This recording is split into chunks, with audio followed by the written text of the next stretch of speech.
Bonjour à tous, nouvelle petite critique posée non pas pour un film ou une série, mais pour du matériel high-tech et le PlayStation VR.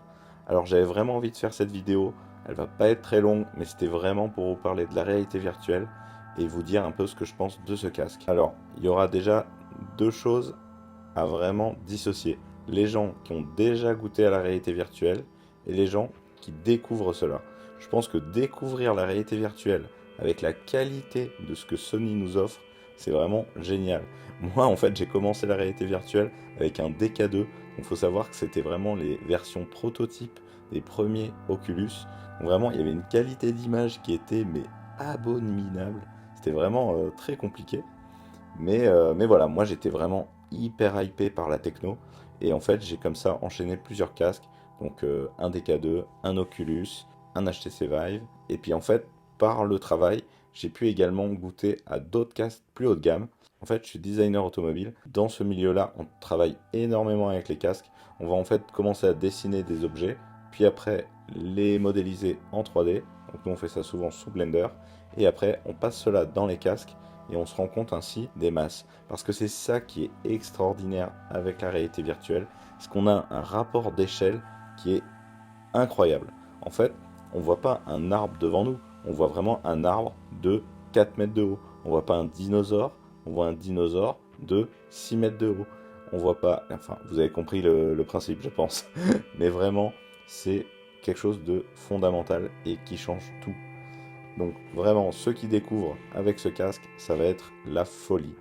Ce casque est vraiment à des années-lumière du premier que Sony avait sorti pour la PlayStation 4. Alors que ce soit la qualité avec des écrans OLED avec une telle définition et surtout le HDR qui change vraiment tout, ou même la conception du casque qui est vraiment très intelligente, le fait d'avoir un seul fil, le fait d'avoir enfin des manettes qui sont très bien pensées, même si on n'est pas au niveau des manettes PC avec un Valve Index qui lui propose quelque chose d'hallucinant, mais ça reste vraiment un super matos.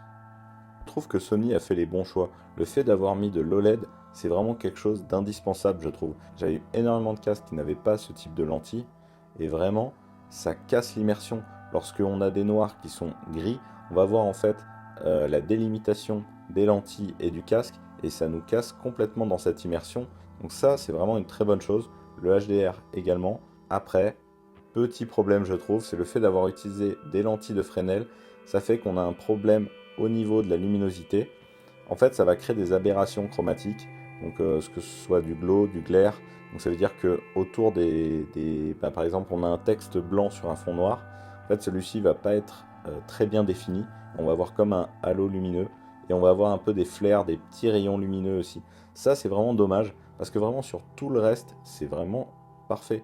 Je trouve que le positionnement est top, surtout la cover qui permet de complètement s'immerger et de ne pas voir la luminosité extérieure, ça c'est vraiment topissime. Mais voilà, ça va être ça la grande question. Avez-vous déjà un PC? Si oui, là c'est plus compliqué de choisir. Et le gros problème de Sony, c'est de ne pas avoir rendu compatible ce casque pour le monde PC. Parce que là franchement, je trouve que ça aurait été un produit incroyable. Même si on n'avait pas de PlayStation, on achetait ce casque pour le PC. On n'avait pas les exclus, on n'avait que les jeux PC. Mais on avait un casque à 600 € d'une qualité folle. Franchement, il faut savoir que sur PC, un casque de cette qualité, ça coûte carrément plus cher. Et de toute façon, un casque HDR OLED avec une telle qualité, il n'y en a pas vraiment en fait. Soit on tape directement vers du très haut de gamme, mais là on est à du 2000, 2500 euros. Enfin, c'est des prix qui sont assez surréalistes. Soit on va avoir quelque chose de moins cher, mais pas aussi qualitatif. Donc là, je trouve que Sony a vraiment un produit vraiment excellent, mais le fait de se couper comme ça d'une base énorme, c'est vraiment bête quoi. Je dis pas qu'il fallait rendre compatibles les jeux PlayStation sur PC, et encore, moi je trouve que c'est plutôt une bonne chose, mais là vraiment c'est se couper l'herbe sous le pied, et ben moi étant joueur PC, ben, est-ce que je vais acheter ce casque? J'ai déjà tellement de jeux sur mon PC avec une telle qualité, ben ok, il y a 3 exclus en plus sur PlayStation, c'est quand même très cher pour juste quelques exclus. Surtout que pour l'instant, on n'a aucune visibilité sur de nouvelles exclus type AAA, comme Horizon. Et ça, c'est un vrai problème que Sony doit résoudre, absolument. Alors oui, sur PC, pour les mêmes jeux, je suis désolé pour les pros Sony, on aura quand même quelque chose de plus qualitatif. Et tout simplement parce que sur PC, on peut booster grâce à notre carte graphique la qualité du rendu et faire du super sampling.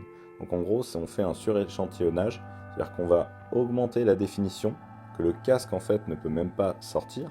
C'est-à-dire que si notre casque fait du 2000 par 2000 pixels par œil, bah nous on va sortir du 4000, voire même du 8000, et en fait on affichera quand même du 2000, mais on n'aura aucun aliasing, la qualité d'image elle sera nickel, mais pour ça il faut un PC ultra puissant. Et sachant que la réalité virtuelle est déjà hyper gourmande, bon vous imaginez le matos qu'il faut quoi. Si vous n'avez qu'une PlayStation, mais alors il faut vraiment foncer sur ce casque. Ça va être une expérience qui est juste dingue. Et chapeau Sony quoi, c'est vraiment bien. Maintenant il faut vraiment qu'ils alimentent énormément le casque et rendre compatible pour le PC, ça serait vraiment génial également. Maintenant, si vous n'avez pas de PlayStation, là je vous conseille plutôt d'aller sur un casque autonome type Quest et encore mieux le dernier Pico. En plus, la nouvelle version du Quest va arriver cette année. Je pense que vraiment on sera sur des casques qui seront bien meilleurs en termes de définition et surtout les lentilles. Comme on a vu, c'est le gros défaut de ce casque PSVR 2. D'autant plus que comme ça, vous commencez avec un casque autonome et après rien ne vous empêche d'avoir un PC, de le relier au PC, même maintenant avec des solutions sans fil et pouvoir jouer aux très gros jeux PC. Bref, c'est bien plus intéressant, mais ceux qui restent sur un écosystème Sony console, bah là franchement, il n'y a pas photo, ça reste quand même du très bon matos. Notamment avec l'OLED, le HDR et surtout le rendu fovéal, que là on n'a pas sur PC à cette gamme de prix. Malgré la qualité des lentilles, c'est sûr, et une définition qu'on aurait aimé encore meilleure. Et pour finir, parce qu'il va falloir quand même que je termine cette vidéo, le fait que Sony n'ait pas rendu compatibles les jeux PlayStation VR 1 sur ce nouveau casque. C'est vraiment une bêtise et ça aurait été un immense atout pour ce casque. Sur ce, je vous souhaite bon jeu et puis surtout, profitez bien.